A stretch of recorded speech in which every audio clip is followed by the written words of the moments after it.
friends, welcome to my YouTube channel. So in this video we will discuss about myasthenia gravis. So first one, myasthenia का means क्या होता है, gravis का means क्या होता है. Myasthenia means muscle weakness and gravis means severe.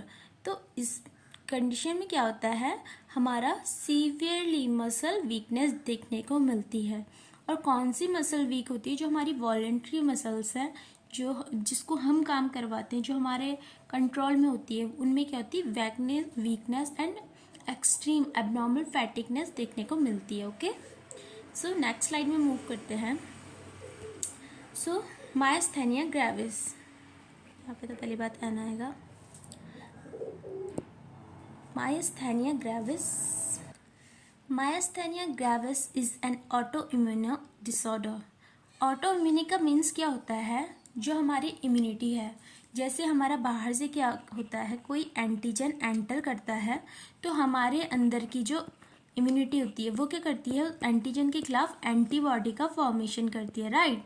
तो वो एंटीबॉडी क्या करती है, उस एंटीजन को किल करती है.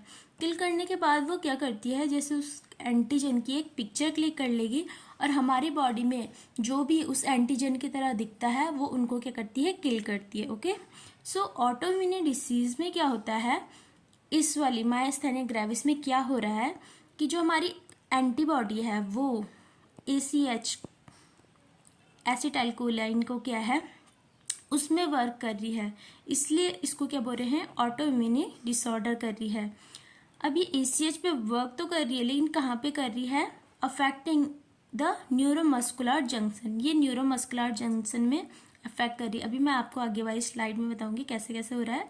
Characterized by weakness and abnormal fatigue of voluntary muscle, जो मैंने भी आपको बताया था, वीकनेस एंड एबनॉर्मल फैटिक हो जाएगा वॉलेंट्री मसल में.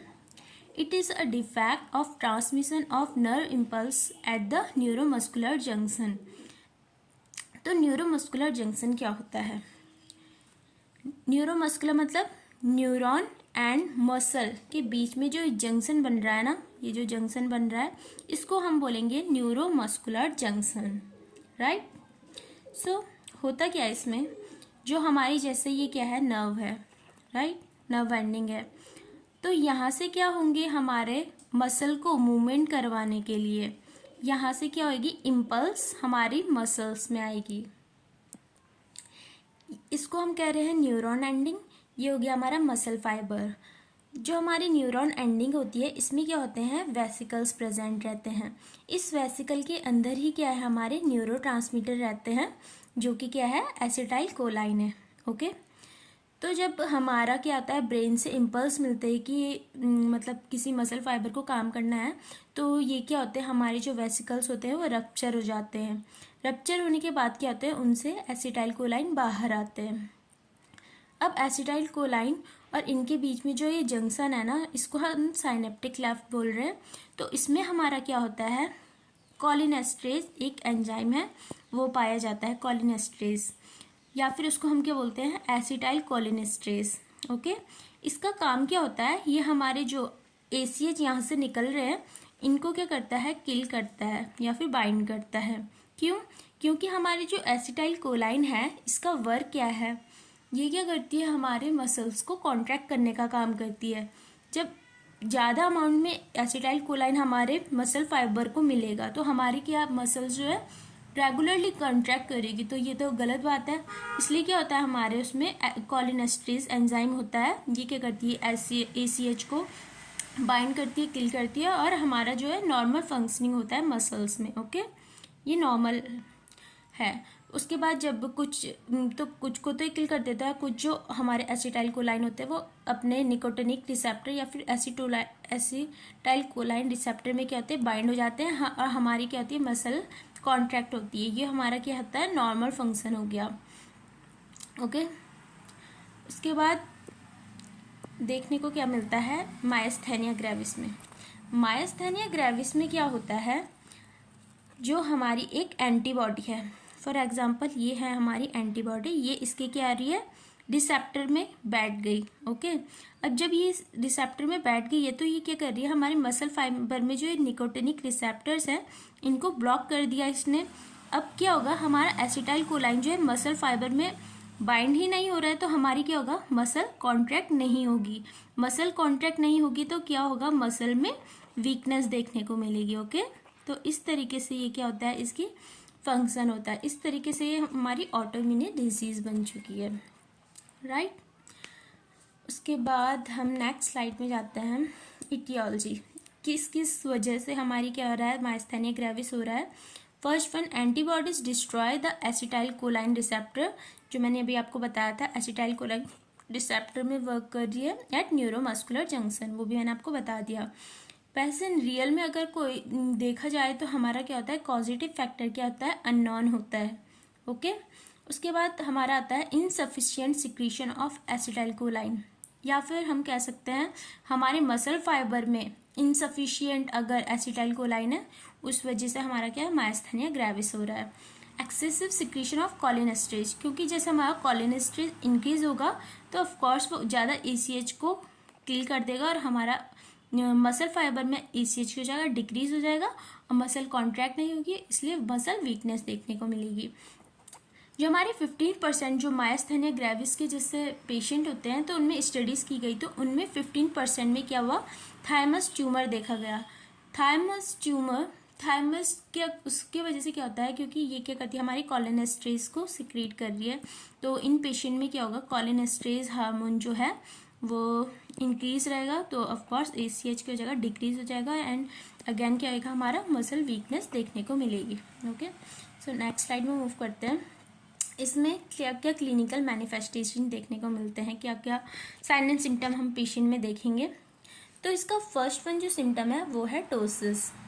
टोसिस, ओके, जैसे ये आपको दिख रहा है ना, टोसिस का मीन्स क्या होता है, ड्रोपिंग ऑफ आईलेड। जो इसकी आईलेड है वो क्या रही है, नीचे की तरफ झुकी हुई मिल रही है ना, इसी को हम बोलते हैं टोसिस। देन ये क्या होता है, हमारा अर्लियर साइन, इसको हम अर्लियर साइन, ये क्वेश्चन में पूछा जाता है, ये हमारा अर्लियर साइन हो गया, first sign of myasthenia gravis. या फिर क्वेश्चन में पूछा जाता है in which disease condition ptosis is seen, तो आंसर जाता है हमारा माइस्थेनिया ग्रेविस। ओके, देन आता है हमारा डिप्लोपिया। डिप्लोपिया मतलब डबल विजन। जैसे आप इस इमेज में देख सकते हो, पेशेंट को हाथ जो है ऐसे दिखाई देगा, डबल विजन हो जाता है पेशेंट के लिए। डिफ़िकल्टी इन चीविंग, मतलब जैसे हमारी जो चबाने वाली मसल्स होती है मैस्टिकेशन के लिए, तो फिर उसमें भी डिफ़िकल्टी होगी क्योंकि मसल वीकनेस देखने को मिल रही है। Dysphagia, dyspnea, difficulty in swelling, difficulty in breathing, decrease breath sound, क्योंकि जो हमारे ब्रीथिंग मसल्स हैं उनमें भी क्या हो रहा है, वीकनेस आ रही है। जनरलाइज मसल वीकनेस, मतलब सारी मसल्स क्या हो जाएंगी, वीक हो जाएंगी। इसमें क्या होता है, हमारी बॉडी की सारी मसल में वीकनेस देखने को मिलती है, स्लो वर्किंग हो जाती है, बस जो हमारी GIT का फंक्शन होता है वो इंक्रीज हो जाता है, राइट। देन रेस्पिरेटरी फेलियर देखने को मिलेगा एंड हॉर्सनेस और वॉइस देखने को मिलेगी। देन डायग्नोसिस देखें तो इसमें हम क्या क्या डायग्नोस करेंगे। सबसे पहले तो हम पेशेंट का कोई भी डिजीज़ कंडीशन क्यों ना, हम उसकी क्या करते हैं, हिस्ट्री लेते हैं कि मतलब कब से हो रहा है, क्या हो रहा है, सिम्टम्स आप में मतलब क्या क्या आ रहे हैं, आपके पहले मतलब घर में भी ऐसा कुछ है या फिर आप क्या स्मोकिंग वगैरह, सब कुछ पूछना होता है उससे। उसके बाद फिजिकल एग्जामिनेशन में हम जो भी उसके जो हमने अभी आपको साइन एंड सिम्टम बताए वो सब देखेंगे, टोसिस, डिप्लोपिया वगैरह। देन ब्लड इन्वेस्टिगेशन कराएंगे, elevated level of acetyl कोलाइन receptor antibodies दिखेगा इसमें। एंड टेंसिलॉन टेस्ट, इसको ये बहुत इंपॉर्टेंट टेस्ट है, ये भी आपको मैं नेक्स्ट स्लाइड में ढंग से बताऊंगी। EMG मतलब इलेक्ट्रोमायोग्राफी। इलेक्ट्रोमायोग्राफी में हम क्या करते हैं, मसल्स देखते हैं कैसे कैसे वर्क कर रही है मसल, ठीक से वर्क कर रही है या नहीं, EMG। ओके, सो टेंसिलॉन टेस्ट क्या होता है। टेंसिलॉन टेस्ट में हम क्या करते हैं, पेशेंट को एक इड्रोफोनियम, ये जो ड्रग है इसको देते हैं, कितना देते हैं, 2 mg देते हैं, IV देते हैं। ये क्या करती है, हमारे जो ACH का ब्रेकडाउन है उसको इनहिबिट करती है, जिस वजह से क्या होगा, more ACH are available in muscle fibre and it contract the muscle. अब होता क्या है, जैसे हमारे पास कोई पेशेंट आया, उसकी क्या हो रही है, मसल वीकनेस देखने को मिल रही है, तो अभी हमें पता नहीं है ना यार कि मतलब किस वजह से हो रहा है मसल वीकनेस, तो हम क्या करवाएंगे, देते हैं उसमें एक एड्रोफोनियम ड्रग होती है, उसको हम क्या करते हैं, एडमिनिस्टर करते हैं। अब एड्रोफोनियम का वर्क क्या होता है, ये हमारे जो कोलिनेस्टरेज, जो मैंने आपको बताया था साइनेप्टिक क्लेफ्ट में कोलिनेस्टरेज एंजाइम होता है, ठीक है, कोलिनेस्टरेज एंजाइम होता है, उसको क्या कर रही है, डिक्रीज कर रही है। जब कोलिनेस्टरेज एंजाइम डिक्रीज हो गया तो इट मीन्स वो अब जो हमारे एसिटाइल कोलाइन आ रहे हैं उनको किल नहीं करेगा, एंड हमारे जो एसिटाइल कोलाइन है उनका नंबर बढ़ जाएगा, और इस वजह से क्या होगा, हमारे मसल वीकनेस देखने को नहीं मिलेगी। मसल वीकनेस नहीं देखने को मिली मतलब मसल जो है उसकी स्ट्रेंथ क्या हो गई, बढ़ गई, ठीक है। तो यही होता है हमारा टेंसिलॉन टेस्ट। इसका जो इफेक्ट देखने को मिलता है वो विद इन 30 to 60 सेकेंड में इसका इफेक्ट देखने को मिल जाता है। मतलब अगर पेशेंट में विद इन 30 to 60 सेकेंड हमारी मसल स्ट्रेंथ इंक्रीज हो रही है, इट मीन्स ये क्या है, हमारा माइस्थेनिया ग्रेविस ही है पेशेंट को। ओके, उसके बाद इसको हम मैनेज कैसे कैसे कर सकते हैं, तो इसका एक आता है हमारा मेडिकल मैनेजमेंट इन सर्जिकल मैनेजमेंट। सर्जिकल मैनेजमेंट में मैंने आपको बताया था कि थाइमेक्टमी करते हैं, क्योंकि थायराइड ग्लैंड की वजह से भी क्या होता है, हमारा कोलिनेस्टरेज बढ़ रहा था, इस वजह से भी हमारा एसिटाइल कोलाइन घट रहा था और वीकनेस आ रही थी। और इसमें हमारा मेडिकल मैनेजमेंट में मेनली जो आता है एंटीकोलिनर्जिक मेडिसिन देते हैं। फर्स्ट वन हमारा नियोस्टिकमाइन, ये हमारा क्या है, DOC for myasthenia gravis. Okay, then ये भी इसी की है, physostigmine and pyridostigmine. And other जो हमारी ड्रग जो हम इसमें देते हैं वो देते हैं कॉर्टिकोस्टेरॉइड, ठीक है। और हमारा एक होता है प्लाज्मा फेरेसिस, वो भी हम इसमें देते हैं। एक हमारा देते हैं हम एंटीबॉडी के लिए इम्यूनोग्लोबुलिन, आप लिख लेना। ओके, उसके बाद मैनेजमेंट के बाद हमारा जो मेनली क्वेश्चंस आते हैं वो आते हैं हमारे कॉम्प्लिकेशन में। फॉर एग्जांपल हमारे पास क्या आया, एक हमारा क्या है, माइस्थेनिया ग्रेविस का जैसा हमारा पेशेंट था, हमने उसको क्या करी थी, दवाई दे दी थी नियोस्टिकमाइन। तो उसके बाद वो कुछ टाइम बाद आया कि हमें फिर भी उसको क्या है, सीवियर मसल वीकनेस हो रही है। तो अब हम बोल रहे हैं इसको मसल वीकनेस क्यों हो रही है, तो वो क्या हो सकती है, दो वजह से हो सकती है। या तो पेशेंट ने क्या करा होगा, दवाई नहीं ली होगी, मिस डोज ऑफ ड्रग की वजह से, या फिर उसने क्या करा होगा, यार मैं 2 ड्रग एक साथ ले लेता हूँ ताकि जल्दी सही हो जाऊँ, तो ओवर डोज ऑफ ड्रग की वजह से। लेकिन अभी हमें पता चल नहीं रहा है क्यों हो रही है वीकनेस। तो इसमें तो तुम्हें पता है क्योंकि मिस डोज हो गई है, इस वजह से हमारा एसिटाइल कोलाइन का जो अमाउंट है वो कम हो गया, क्योंकि कोलिनेस्टरेज ने ACH खा लिया होगा। लेकिन इसमें क्या हो रहा है ओवरडोज में, क्योंकि हमने ओवरडोज ले ली है नियोस्टिकमाइन की, तो वो क्या कर रही है, उस वजह से हमारा क्या होगा, ACH बहुत ज़्यादा बढ़ गया है। ओके, अब बहुत ज़्यादा ACH बढ़ गया तो हमारा क्या हो रहा है, बहुत जल्दी जल्दी मसल क्या है, कॉन्ट्रैक्ट कर रही है, इस वजह से अब वो मसल जो है थक गई है, इस वजह से यहाँ क्या हो रही है, वीकनेस देखने को मिल रही है, राइट।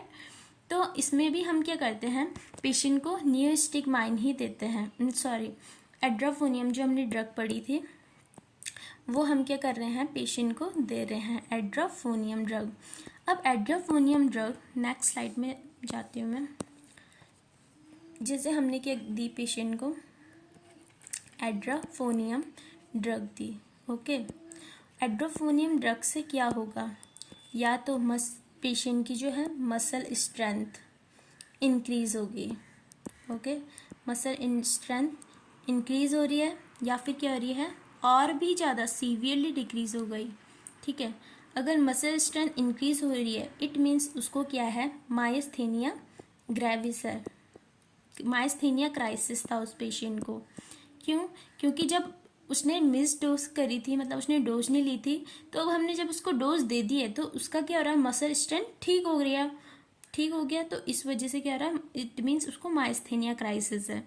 लेकिन अगर उसको क्या हो रहा है, मोर वीकनेस हो गई, अब ज़्यादा वीकनेस हो गई, क्योंकि उसने 2 डोज तो पहले से ले ली थी, अब उसको हमने और ज़्यादा डोज दे दी, तो उसकी मसल जो थे और वीक हो जाएंगी, और ज़्यादा वीकनेस देखने को मिलेगी। तो इट मीन्स ये क्या है, हमारा कोलिनर्जिक क्राइसिस है, ठीक है। तो जब हम ये एड्रोफोनियम वाला जो टेस्ट कर रहे हैं, तो इसके लिए हमें क्या करना है, स्पेसिफिकली क्या करना है, बगल में एट द बेड साइड क्या रखना है, एट्रोपिन रखना है। क्योंकि जैसे ही मसल ज़्यादा वीक हो गई तो हमें क्या करना है, सीधे सीधे एट्रोपिन दे देनी है पेशेंट को, नहीं तो ये बहुत ज़्यादा खतरनाक कंडीशन हो जाती है। इसलिए हमें क्या करना है, बेड साइड क्या होता है, हमेशा एट्रोपिन रखनी है, इमरजेंसी ट्रॉली रखनी है। क्वेश्चन आता है एट्रोपिन सल्फेट, राइट। तो इस तरीके से हम पता कर सकते हैं myasthenia crisis and cholinergic crisis. इसमें 2 क्वेश्चन आते हैं। एक मिस डोज की वजह से क्या होता है, होता है हमारा मायस्थेनिया। एमएमसी याद रख लोगे, एम मिस्ड, एम मायस्थेनिया, और यहाँ पे ओवरडोज की वजह से कोलिनर्जिक क्राइसिस, ठीक है।